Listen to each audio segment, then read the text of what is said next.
Түркістан тұтас бір ұлттың мемлекеттігі шыңдалған, ұлы билеушілердің жарлығы шыққан бас шаһар. Көпшілік бұл жерді Әзірет Сұлтан кесенесімен байланыстырады. Алайда, мына қорғаныстың батыс бұрышында ғасырлар бойы топырақ астында бұйрығып жатқан, тек ел басқарған ақсүйектері ғана қадам басқан жұмбақ мекен бар. Ол хан мешіті, дәлірек айтсақ, Мақсура кешені.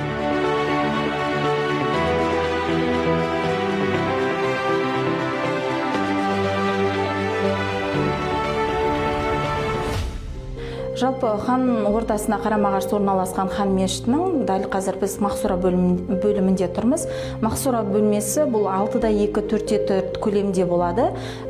Жеке өзінің михрабы бар. Михрабының ені 1 метр болса, биіктігі 2-2 метр. Жалпы Мақсура оңашалану, бөлектену деген мағынаны білдіреді.